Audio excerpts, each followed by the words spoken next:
Hello everyone, আসসালামু আলাইকুম। সারা বছর ছোলা কম বেশি যাই খাওয়া হোক না কেন, রমজান মাসে কিন্তু রেগুলার খাওয়াই হয়।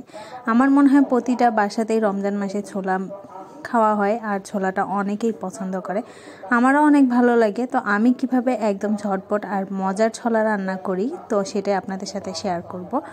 তো আমি প্রেশার কুকারে ছোলা রান্না করি। তার জন্য প্রথমে এখানটা দিয়ে দিচ্ছি পেঁয়াজ, তারপর এখানটা দিয়ে দিলাম আদা বাটা, 2 চামচের মতো আদা বাটা দিয়ে দিচ্ছি এখানটে 1.5 চামচের মতন জিরা বাটা, আর এখানটা দিয়ে দিচ্ছি 2 চামচের মতন রসুন বাটা।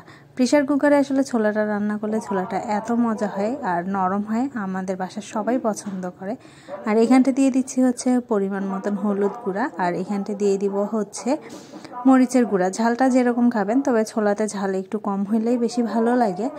তো এখানটা আমি 2 চামচের মতন দিয়ে দিলাম মরিচের গুঁড়া, আর এখানটা সব গরম মশলাগুলো গোটাই দিব।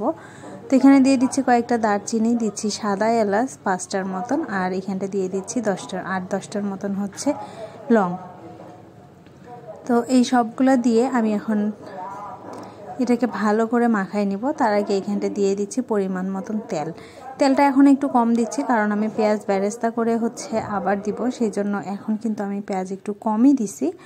তো আর এই সব কিছু দিয়ে আমি একদম এটাকে ভালো করে নাড়াচাড়া করে নিলাম। আর এখন এখানটা দিয়ে দিব পরিমাণ মতন পানিটা খুব বেশি দেওয়ার দরকার নেই, প্রেসারে আসলে রান্না করলে অল্প পানিতেই রান্না হয়ে যায়। তো আমি এখানটায় 2 কাপের মতন পানি দিয়ে দিলাম।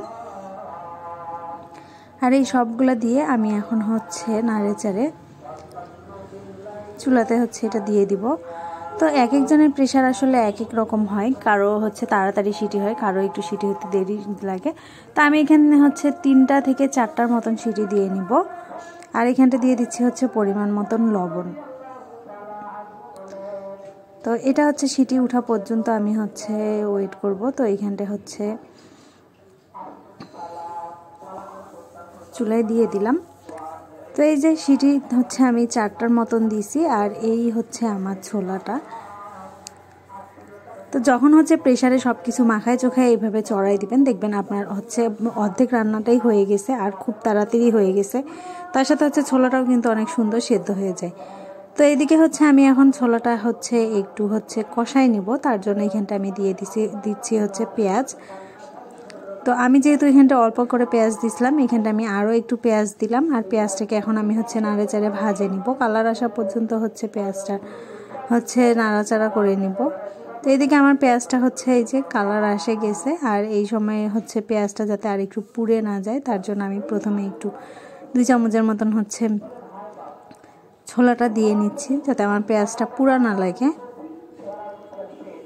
তো এইভাবে কিন্তু চাইলে আপনারাও বাসায় একদম ঝটপট করে রান্না করতে পারেন। আর আমি একদম বেশি করে একটু ছোলা রান্না করি, যাতে 2-3 দিনের মতন হয়ে যায়। তো এখন সব ছোলাগুলো দিয়ে দিব। আর ছোলা রান্না আমার কাছে মনে হয় যখন প্রেসারে করার পরে, যখন এই যে পাতিলের মধ্যে দিব আর কষাবো, আর ছোলাটা যত কষাবেন খেতে কিন্তু তত ভালো লাগে আর অনেক টেস্টি হয়। তো এদিকে আমি এখন এটাকে কিছুক্ষণের জন্য কষাই নিব।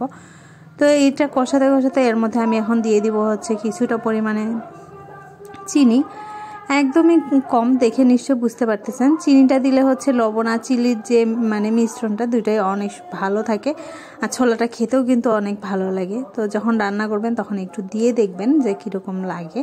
আমার কাছে তো ভালোই লাগে। তো এখানটা চিনি দিয়ে দিলাম, আর এখন দিয়ে দিব আমার রেডি করে রাখা একটা গরম মশলা।